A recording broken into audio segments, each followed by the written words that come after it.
खुर्सानी र गोलभेडाको पिरो अचार आज म हजुरहरूलाई घरमै सजिलैसँगले बनाएर देखाउँदैछु।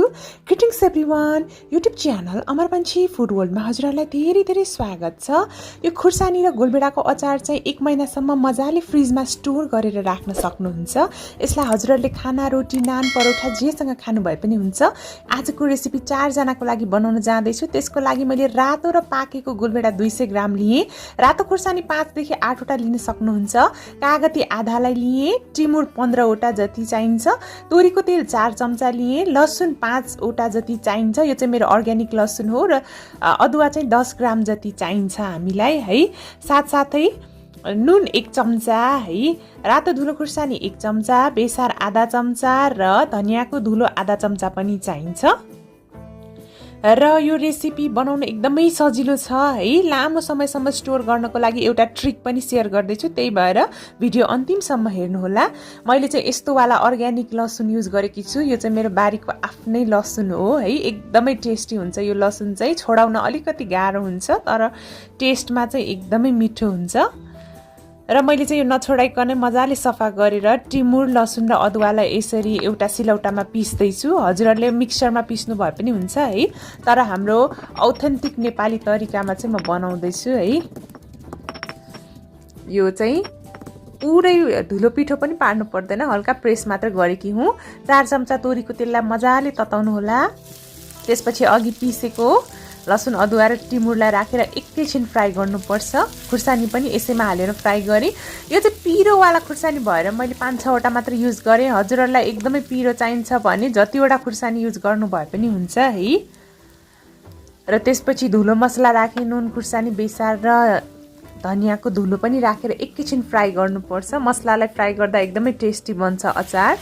र त्यसपछि गोलभेडा पनि राखेँ। अब चाहिँ यो तेल र मसला नछुट्नुन्जेल मजाले पकाउनु पर्छ है।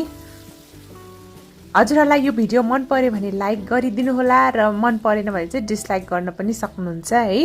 मैले कागतीको रस पनि राखेँ। खास गरेर गोलभेडाको अचारमा कागतीको रस राख्दा एकदमै छुट्टै टेस्ट आउँछ र एकदमै मिठो पनि हुन्छ है।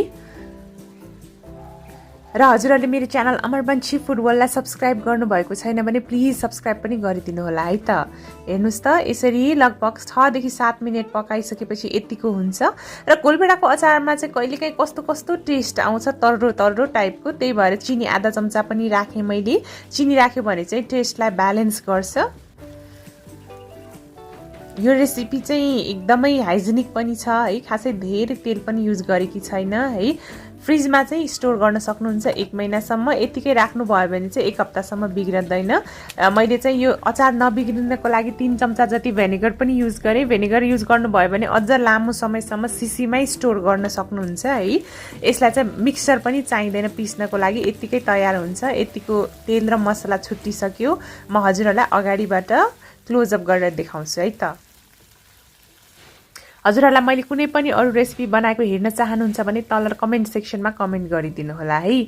भिडियो मन परे पनि मन नपरे पनि एकचोटि कमेन्ट गरिदिनु होला। मैले चाहिँ हजुरहरूको कमेन्टबाट भिडियो कस्तो बन्यो भनेर थाहा पाउँछु है।